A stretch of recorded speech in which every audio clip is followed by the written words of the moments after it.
Hey guys and gals, Tim Knox here, Kindle Direct Publishing Q&A. Tim Knox here, your coach. I want to start off the show today by addressing an email that I got from Tony in Dallas. Tony writes, Tim, you sure move around a lot in your videos. Do you have Parkinson's? Tony, I do not have Parkinson's. I do have a tendency to rock and move. To quote the great Elvis Presley, I gotta move around when I sing. So if you see me moving around and bobbing and weaving, thank you for your concern. It is not medical. It would be just that I move around when I sing. That's all I can tell you. I'll try to remain still because I don't want my movements to be a distraction to you, Tony, in Dallas.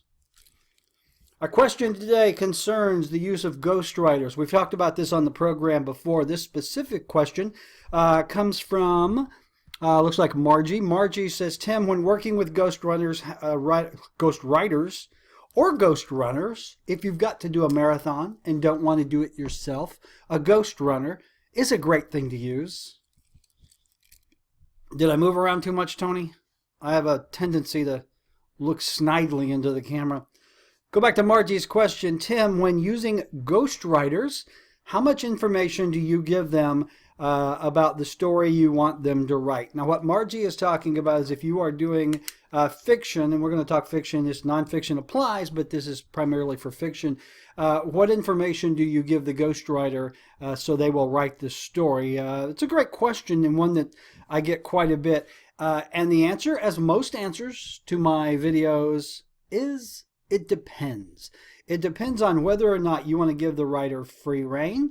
It depends on how much you trust that writer. Have they proven themselves to you in the past? And finally, it depends on how good of an idea the writer comes up with.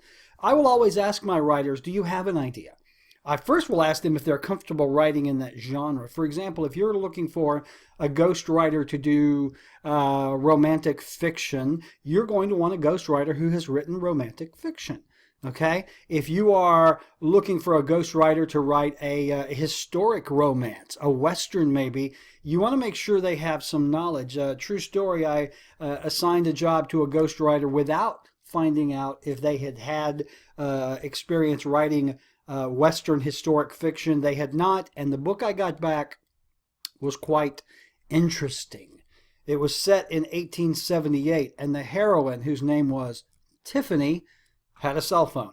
So when you are assigning tasks to writers, make sure the writer, number one, knows everything there is to know about that genre and has experience writing in that genre. Don't ask them to write a Scottish Highlander romance if all they've ever written are billionaires or what have you. So if you do assign them the writing task, here's just a few ideas for you. Now, I approach this from the viewpoint of a writer because I've written many books myself. I still write a lot of books. And so these are the points that I think about when I'm mapping out a plot line for my own book, and you can use these points to do the same for Ghostwriter. The first thing you want to give them is basically it's a scenario. And the scenario includes who are the main characters, who are the secondary characters, what's the location, what's the time frame, and what's the plot, what happens in the story. So let's look at each one of these one at a time. First of all, Tony, I'm trying to be still and it's just bugging the shit out of me. I can barely talk and sit still. You ever try to walk and not move your hands?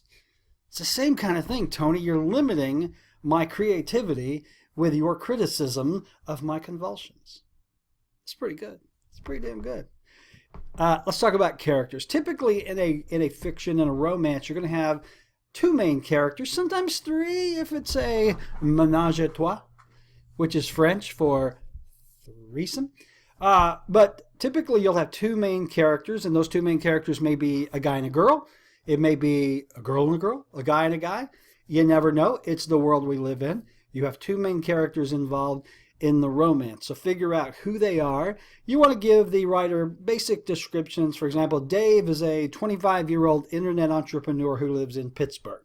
Dave is a completely fictitious character that I just made up in my head. All resemblance of people living or dead is purely coincidental. But you want to give them that kind of information, okay? Dave is a 25-year-old internet entrepreneur living in Pittsburgh. Mary is a 23-year-old barista who works at the coffee shop where Dave goes every day to work on his internet business. And flirtations happen. There's always going to be conflict, and we'll talk about that in a second, before you get to the happy ending. And that's an important point. Your romance should have a happy ending. Unless it's something like Love Story, where one of the lead characters dies, and it kind of bums out the entire thing, and it ends with them crying, and it's just depressing, okay? So typically, we're going to go for the happy ending. So who are your main characters? In this example, it's Mary and Dave. Those are the two that are going to end up happily ever after. Are there secondary characters? And secondary characters are those characters who come into play either to create conflict or to create a plot line. Let's say in this case, the secondary character might be Mary's ex-boyfriend. Just as she and Dave start sharing their lattes, the boyfriend resurfaces, causes conflict. Of course, Dave, being a dude, gets pissed off, and you know how that works. We've been there, right, guys? Other secondary characters might be Dave's mom. Dave's mom might not approve of her son dating a barista. Okay, so who are your secondary characters? Because they are going to play into the plot line. So far, what we have to give the writer is this. The story is set in modern day. Our main characters are 25-year-old internet entrepreneur Dave and 23-year-old barista Mary. Dave goes to the coffee shop every day to work. He and Mary flirt, and maybe they go out on a first date, and Dave thinks things are going great, and then Mary's ex-boyfriend shows up. She is torn between the ex-lover, blah, blah, blah, okay? So with that, just that brief paragraph, we already have the makings of a great story. So you give that to your writer, and you say, these are the main characters, this is the conflict that comes into play, and I want a happy ending. Usually that's enough. It's just a really quick paragraph of characters, time, location, plot line, conflicts, happy ending, unless Dave chokes on a cruller while at the coffee shop, and that would just be sad. Just sad, because I love crullers. A couple of things to look out for if you are assigning tasks to writers in other countries. Now, I'm based in the good old US of A, Alabama, to be exact, a state so backwards that we had to use A 4 times. Sorry. Don't send me hate mail, okay? I love Alabama. But the majority of my audience are going to be English speaking. So English speaking meaning here in the US. So if I assign a task to a writer and that writer is from England, and I have some really great writers in England, you have to be very careful because they tend to put in the verbiage that is readily used in England, but not so much in the US. Okay, if you see the word wanker, that is the British equivalent of douchebag. Maybe. Okay, so you want words that are not going to confuse your audience. You know, the English, I don't know what's wrong with you people, but you got your car completely backward. There is no boot on a car. There's a trunk and a hood. So make sure you make sure your story is free of those kind of anachronism, euphemisms, innocuisms, whatever. I'm just making up words, and in the back of my mind wondering who will notice. Okay. Other things are, look out for unusual names. If you are doing a Western historic mail order bride set in the mid 1800s, trust me, there were no Tiffany's around back then. There were no Laylas. There were no Jadas. All right. So be very conscious of the time frame. Also, don't put a cell phone in a story that's set in 1878. Or don't have your heroine eating a peanut butter sandwich in the early 1800s when peanut butter wasn't invented till the 1900s. Will most readers figure this out and notice it? No, but there are a number of assholes like me who will. And it bothers us to no end. And I know, Tony, I'm rocking. I can't help it. Go watch another video, Tony. So be conscious of that. Keep in mind, the more detail you can give the writer, the better. Again, the main points are character, plot line, location, that sort of thing. Maintain control over your story the entire way. I've done other videos about using milestones to monitor the progress. Make sure you do that. And you shouldn't have any problems. So there you go. It's not difficult. Just give them a brief paragraph that explains who, what, when, why, where, and you shouldn't have any issues, okay?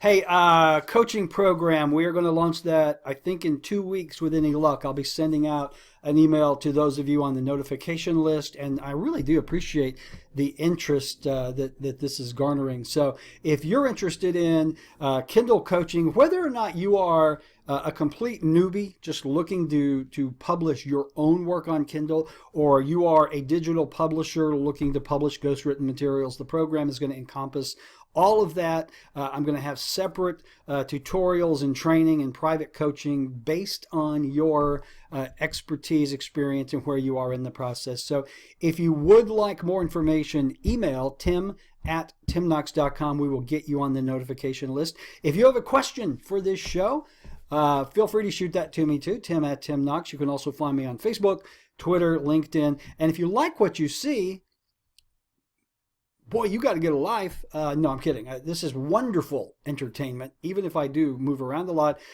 Click that subscribe button. I think it's right down there.